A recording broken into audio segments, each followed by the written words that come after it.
नमस्कार, आप देख रहे हैं यमुना मिशन समाचार।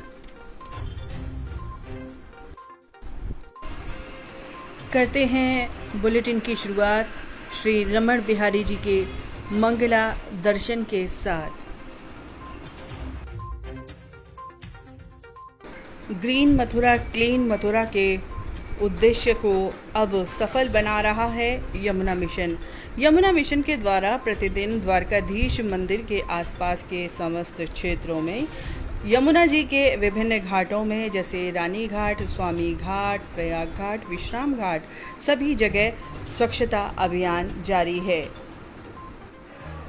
यही नहीं, यमुना मिशन के द्वारा विश्राम घाट आरती स्थल पर भी आरती से पूर्व दोनों समय यमुना मिशन के कार्यकर्ताओं द्वारा सफाई की जाती है।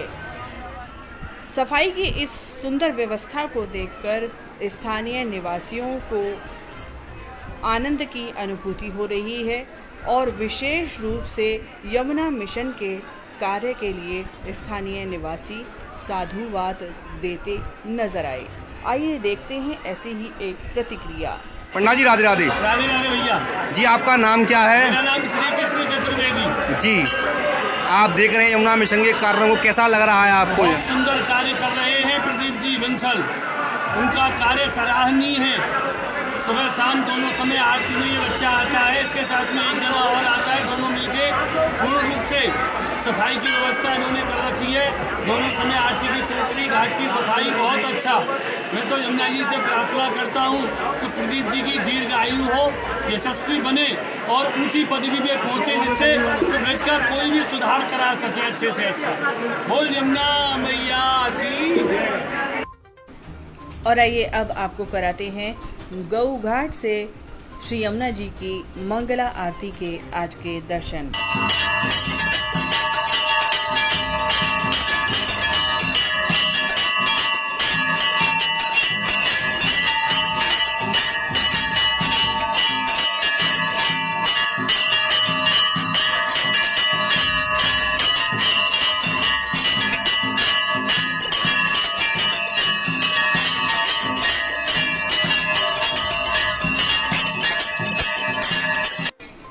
और आइए अब आपको दिखाते हैं कुछ झलकियाँ यमुना मिशन द्वारा बनाए गए तुलसी वन की।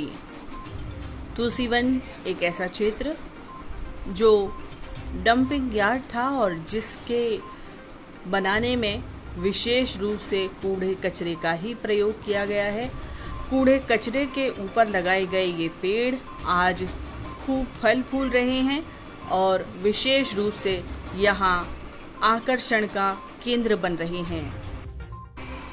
वैसे तो वृक्षारोपण करने के लिए हर समय उपयुक्त है और विशेष रूप से जब बात पितृपक्ष की हो तब इसका महत्व और बढ़ जाता है, क्योंकि पितृपक्ष में अपने पितरों की प्रसन्नता के लिए, उनसे आशीर्वाद प्राप्त करने के लिए, उनके तृप्ति के लिए किया जाता है वृक्षारोपण। आज इसी क्रम में ब्रज धर्म प्रांत की महिलाओं ने विशेष रूप से अष्टसखी उपवन पर आकर वृक्षारोपण किया।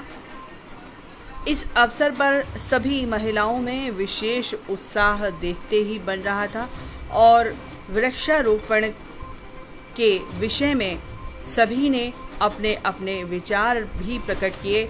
आइए सुनवाते हैं आपको इन्हीं महिलाओं के कुछ विचार।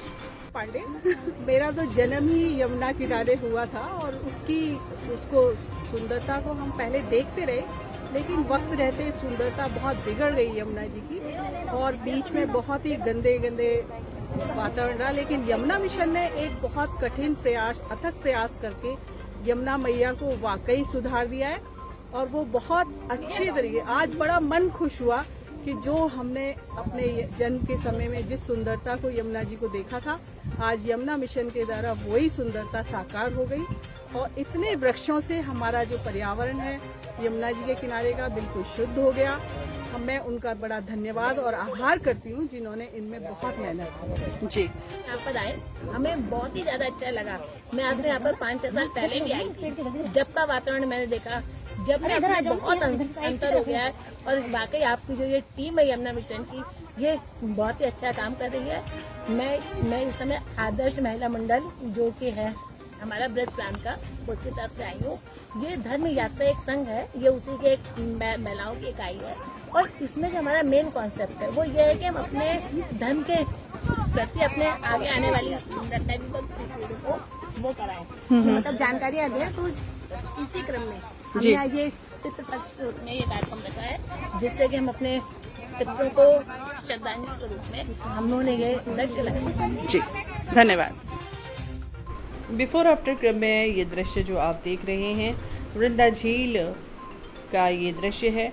और आइए अब दिखाते हैं आपको आज की कुछ तस्वीरें, किस प्रकार से सुंदर हरितम दृश्य वहाँ उपस्थित है, किस प्रकार से यहाँ हरियाली हो चुकी है, विशेष रूप से उपवन बन चुके हैं।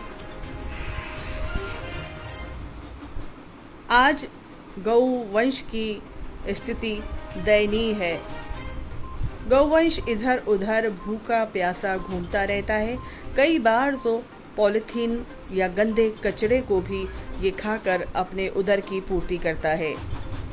ऐसा ना हो इसीलिए यमुना मिशन विगत कई वर्षों से गौवंश के लिए निरंतर चारे की व्यवस्था कर रहा है। और आइए अब आपको कराते हैं श्री यमुना जी के संध्या आरती के दर्शन।